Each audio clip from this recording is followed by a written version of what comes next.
Kansas State and TCU in the Big 12.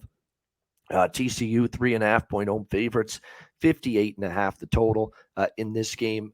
What a survival by TCU. It looked like they were going down to defeat against Oklahoma State on Saturday, but a great comeback in the fourth quarter. If you watch that game, and it was a great football game. I mean, we had that game and we had Alabama, Tennessee going at the same time on Saturday. And man, those two games were just phenomenal. Great college football games. That game down the stretch, fourth quarter, and then in overtime, how was Max Duggan just bringing a refuse to lose mentality? I mean, that kid was just incredible. Throwing the ball, great plays, clutch third down conversions, running the football when he had to, taking contact and still pushing forward with his legs when he was running. That kid's got some moxie, Max Duggan, and he's playing great right now for TCU at the quarterback position, and really willed his team to come back and beat Oklahoma State 43-40 in overtime. Here's the problem, though, with laying more than a field goal with TCU now. And again, if you had Oklahoma State in that game, you should have covered, because most of the week they were 4.5, and they actually closed 5.5, 6. So and so you should have cashed regardless of what number you had with Oklahoma State last week, which some people in the chat, apparently in the comments that I saw last week, apparently they can't figure that out. I don't get it, but go ahead. Keep going.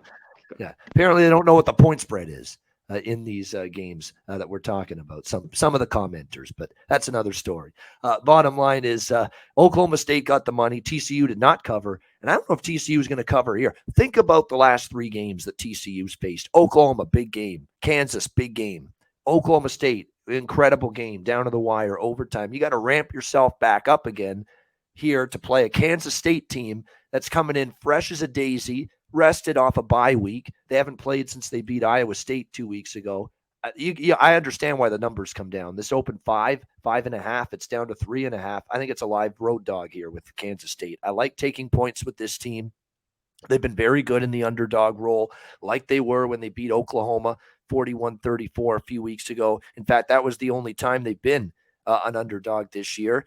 And Chris Kleiman, the head coach, has picked up right where Bill Snyder left off in terms of catching points as an underdog and the success ATS as an underdog. He's been very good in that role as well, just like his predecessor here at the Little Apple, Bill Snyder, all those years. How good was he in the underdog role? Same thing here with Kansas State. So you got extra time to prepare. Not easy to stop this TCU offense with what they're doing, but at least K-State's got a pretty good defense for the most part, a chance to at least prepare a game plan against TCU and that vaunted offense, extra week to get ready. As long as Adrian Martinez can use his athleticism, throw and make good plays, throwing the ball when he has to, and make no mistakes, ball security, don't turn it over, Kansas State will give themselves a chance to win this game. Because the one thing about TCU, and we see it every week, they give up points.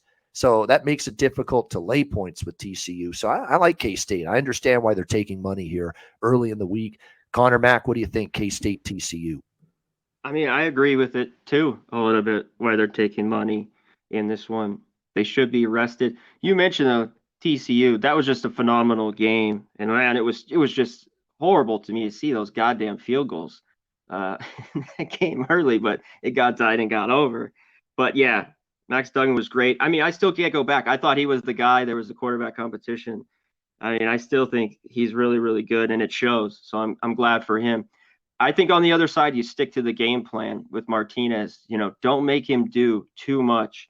It can use his legs, use Vaughn, make it roll out, do all those things. If he's clean too, I think this game is very close, and they could even upset him. TCU has just been fun. We've seen a little bit, though, of them kind of being stopped. They didn't once OT got done, but, you know, Oak State did a good job, and they were winning that whole game. We're basically start until the tie, you know, and then lose it in that one. But this should be just a good one. I'm going to wait a little bit all week just to see a little bit. But right now, on this Monday, I like the points, too, with K-State. And we should also mention the recent series history and the success that Kansas State has had. 3-1 straight up, 4-0 against the spread, the last 4 against TCU, dating back to 2018. So K-State's done very well in this recent series history. So definitely leaning dog here. Look, the total's in the 50s because you're going to get a pace war here. TCU goes fast. Kansas State's going to want to slow it down. But you look at Kansas State, their 2 overs were Oklahoma and Texas Tech, who play fast, and they pulled them into a higher scoring game, 75 points and 65 points in those 2 games. So for me, it's still over or pass, especially with this number being in the 50s. I agree. I think so too. I think it could get into that. And I bet, on this total, Ian, I think you'll see it quickly. Like if there's scores right away, it just, that's the over. If there's a little slowness to this, then maybe not, and it stays under in the end. But I think you'll know kind of right away, first quarter.